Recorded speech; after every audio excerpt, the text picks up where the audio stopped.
అందరికీ నమస్కారం. ఇది మీ వేణు.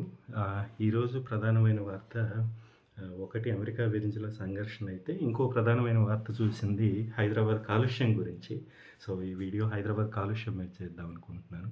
చాలా రోజుల నుంచి చేద్దాం అనుకుంటున్నాం. అలాగే ఆగిపోయింది. ఈరోజు కుదిరింది.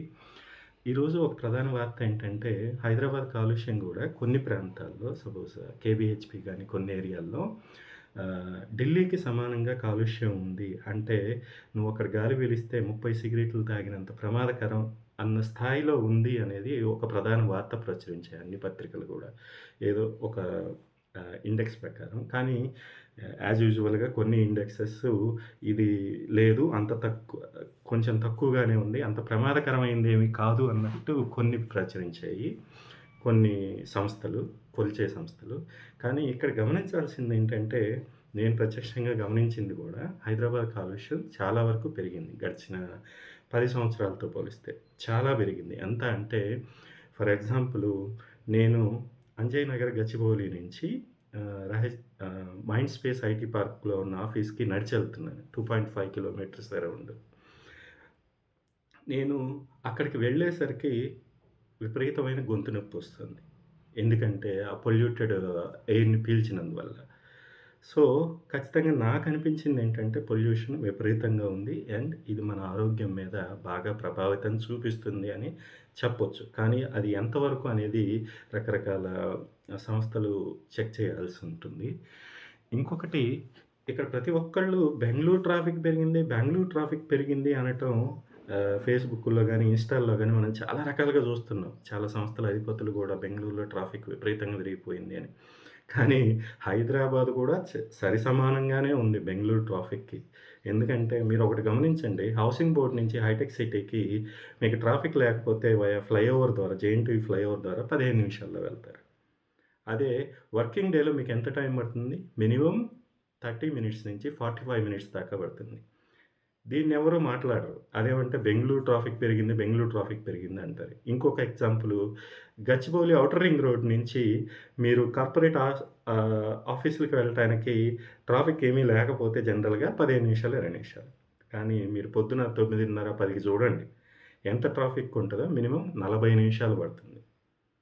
సో, బెంగుళూరు అంటాం ప్రతి ఒక్కరికి ఇదొక అలవాటయిపోయింది. కానీ బెంగుళూరులాగే మిగతా సిటీలు గూడా కొన్ని సిటీలు ట్రాఫిక్ అలాగే ఉంది ఈ రోజుల్లో. అండ్ ఇంకొక రీజను హైదరాబాద్‌లో ట్రాఫిక్కు గాని, పొల్యూషన్ మెయిన్‌గా పెరగటానికి ఒక రీజన్ కనిపిస్తుంది ఏందంటే, విపరీతమైన వాహనాలు, కార్లు ఎక్కువ కొనేశారు కరోనా తర్వాత. దాన్ని మనం ప్రజలను తప్పుపట్టాలా, ప్రభుత్వాన్ని నిందించాలా అంటే ఏది చేయలేము మనం. ఎందుకంటే ప్రజలు వాళ్ళ అవసరాల కొద్దీ వాళ్ళు కార్లు కొంటారు. నువ్వు కార్లు కొనొద్దు, సైకిలే వాడు అనటానికి ఇక్కడ అవకాశం లేదు. ఎందుకంటే మన రోడ్లు తెలిసిందే. నేను నడిచి వెళ్ళేటప్పుడు గూడా చాలా జాగ్రత్తగా నడిచి వెళ్ళాల్సొస్తుంది ఆఫీస్‌కి. ఎందుకు అంటే ఎవడొచ్చి వెనక గుద్దుతాడో, ముందు గుద్దుతాడో తెలీదు గదా! మన దగ్గర ట్రాఫిక్ రూల్స్ పాటించం. మనమే పాటించం. ప్రభుత్వాన్ని నిందించడం ఎందుకు? సో, ఇలాంటి రీజన్స్ ఉన్నాయి.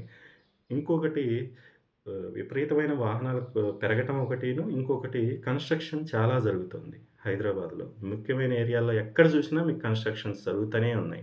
అండ్ సరైన భద్రతా ప్రమాణాలు పాటించడు. ఖచ్చితంగా పాటించరు.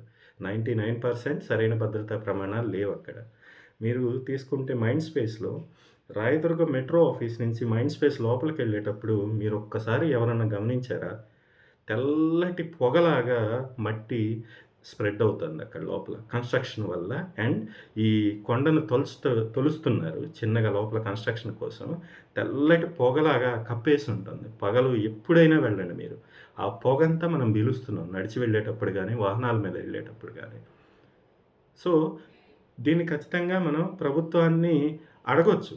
ఎందుకంటే సరైన ప్రమాణాలు పాటించట్లేదు. కన్‌స్ట్రక్షన్ జరిగేటప్పుడు తెరుండాలి. పొగ బయటికి రాకూడదు.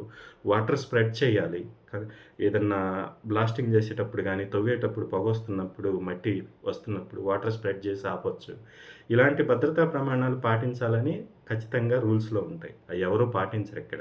సో, ఇది గూడా ఒక మెయిన్ రీజన్ అనిపిస్తుంది. కన్‌స్ట్రక్షన్ ఎక్కువ పెరగటం, సరైన ప్రమాణాలు పాటించకుండా కన్‌స్ట్రక్షన్స్ జరపటం వల్ల ఆ కాలుష్యం అంతా గూడా రోడ్ల మీదకొస్తుంది. జనాలు పీల్చి ఇబ్బందులు పడతా ఉన్నారు. ఇది ఒక మెయిన్ రీజన్. సో, వీటికి సొల్యూషన్ ఉందా అంటే, I don't think immediate solution దొరకదు మనకి. ఎందుకంటే రోడ్లు సరిపోవట్లేదండి. రోడ్లు వెడల్పు జేయాలి. రోడ్లు వెడల్పు జేయాలంటే చెట్లను గొట్టాలి. బిల్డింగ్స్‌ని డెమాలిష్ చేయాలి. అది ఒప్పుకోరు, ఇది ఒప్పుకోరు. సో, ఇప్పుడల్లా దీనికి సొల్యూషన్ అయితే లేదు. స బెస్ట్ వే ఏంటంటే మాస్కులు ధరించటం, మళ్ళీ మాస్కులు ధరించటం ఒకటే బెస్ట్ వే అనిపిస్తుంది ఆరోగ్యాన్ని కాపాడుకోవడం కోసం. ప్రభుత్వం దీని గురించి ఆలోచించి కొంచెం భద్రతా ప్రమాణాలు పాటించేలాగా, పొల్యూషన్ లేకుండా కన్‌స్ట్రక్షన్స్ జరిగేలాగా చేయగలిగితే కొంతవరకు నియంత్రించొచ్చు. అండ్ నా సజెషన్ ఏంటంటే ఆఫీసులకు కొంచెం దగ్గరగా ఉండేవాళ్ళు 1 కిలోమీటర్, హాఫ్ కిలోమీటర్, 2 కిలోమీటర్స్ ఉండేవాళ్ళు సైకిల్ ఎలాగో వాడలేం మనం హైదరాబాద్‌లో. ఎక్సెప్ట్ కొన్ని కొత్త ఏరియాలు కోకాపేట ఏరియాలో సైక్లింగ్ ట్రాక్స్ ఉంటే తప్పక, మిగతా ఏరియాస్‌లో నడిచిపోవటం అనేది మేబీ బెస్ట్ ఆప్షన్ ఏమో. పొల్యూషన్ కొంతవరకైనా తగ్గించగలము. కాకపోతే అది మనం ఫోర్స్ చేయలేం జనాల మీద. జనాలు వాళ్ళ వాళ్ళ అవసరాలను బట్టి వాళ్ళు ఎలా వెళ్ళాలి అనేది డిసైడ్ చేసుకుంటారు. మనం వెళ్ళి వాళ్ళని బలవంతంగా "నువ్వు నడిచి వెళ్ళు, నీకు సైకిల్ ఉన్నా సరే, బైక్ ఉన్నా సరే" అంటే అది ఎవరు ఒప్పుకోలేని విషయం. సో, ఈ ఈ బాధ్యత ప్రభుత్వంతో పాటు ప్రజల పైన గూడా కొంత ఉంటుంది. సో, కొంతకాలం వరకు మనం ఈ పొల్యూషన్‌ని భరించాల్సిందే. వేరే ఆప్షన్ అయితే కనిపించట్లేదు. Thank you.